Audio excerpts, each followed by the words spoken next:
कुछ चर्चा करेंगे।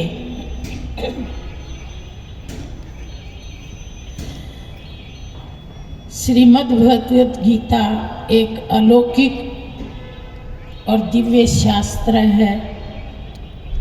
इसके ऊपर अनेकानेक टीकाएं लिखी जा चुकी हैं और अभी भी लिखी जा रही हैं। फिर भी इसके बारे में विद्वानों के मन में नए नए विचार आते रहते हैं और वो उन विचारों को उद्घोषित करते रहते हैं। श्रीमद् भगवत गीता एक ऐसा अलौकिक ग्रंथ है कि इसका पार नहीं पाया जा सकता। जैसे भगवान के लिए कहते हैं तुमरी गतमत तुम ही जानो, या कहते हैं भगवान का पार नहीं पाया जा सकता, तो भगवान की वाणी श्रीमद् भगवत गीता भी ऐसी ही है। इसमें हम जितने गहरे उतरते हैं तो गहराई में जाने पे और गहरी गहरी नई नई बातें हमारे सामने आते जाती हैं। ये एक ऐसा ग्रंथ है जिसका अनेकानेक भाषाओं में अनुवाद हुआ है। एकमात्र ग्रंथ है गीता जिसे कोर्ट में रखा जाता है। ये मानव को जीने की कला सिखाने वाला ग्रंथ है।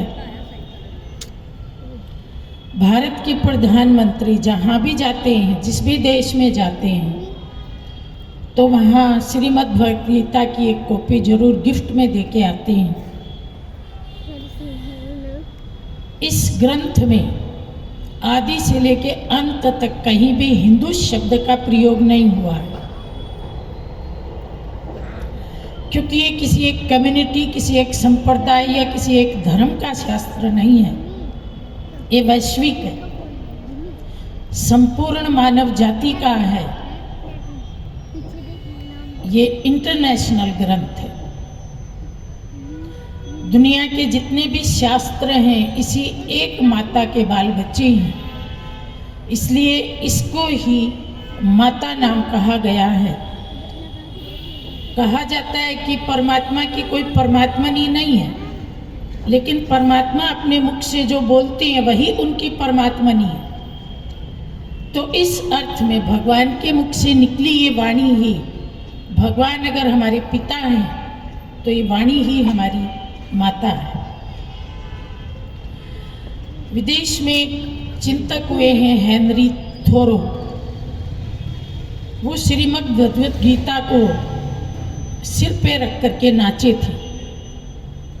लोगों ने कहा पागल हो गए हो क्या, इस छोटी सी पुस्तिका में ऐसा क्या है। तब उन्होंने कहा था कि इसमें क्या नहीं है, मुझे ये बताइए। जीवन की एक भी समस्या ऐसी नहीं है जिसका समाधान इस छोटी पुस्तिका में नहीं है, ऐसा हेनरी थोरो ने कहा। इंदौर की महारानी अहिल्याबाई के जीवन की एक घटना याद आ रही है। विद्वानों के मुख से उन्होंने श्रीमद् भगवत गीता की अकूत महिमा सुनी और ये संकल्प किया कि दरबार में गीता की कथा की जानी चाहिए। एक विद्वान पंडित को इसके लिए नियुक्त किया गया और जब उन्होंने कथा शुरू की, पहला ही श्लोक का 1/4 हिस्सा धर्म क्षेत्रे कुरुक्षेत्रे, ये पहले श्लोक की पहली लाइन का पहला हिस्सा, धर्म क्षेत्रे कुरुक्षेत्रे, ये पढ़ा तो महारानी ने उसको वहीं रोक दिया।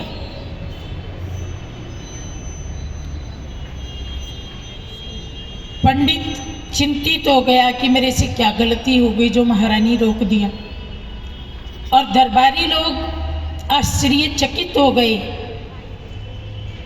कि महारानी ऐसा क्यों कर रही। तब तब महारानी ने पंडित को संबोधित करते हुए कहा कि आपने गीता का महात्म्य सुनाते हुए कहा था कि गीता का एक श्लोक, आधा श्लोक या चौथाई श्लोक भी सुन लो तो व्यक्ति को जीवन मुक्ति मिल जाती है। आपने जो चौथाई श्लोक पढ़ा, धर्म क्षेत्रे कुरुक्षेत्रे, मैंने इसका अर्थ यही समझा है कि क्षेत्रे क्षेत्रे कुरु धर्म, अर्थात जहाँ भी हो, जिस स्थिति में भी हो, जिस स्थान पे भी हो, धर्म का आचरण करो, धर्म को जीवन में अपनाओ।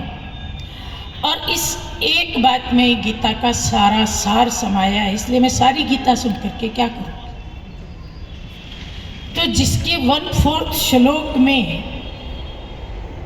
इतनी बड़ी जीवन बनाने वाली बात हो, वो संपूर्ण गीता कितने जीवनदायी रहस्यों से भरी होगी, हम समझ सकते हैं। जब भारत परतंत्र था तब एक विदेशी चिंतक ने बड़ी मार्मिक बात कही थी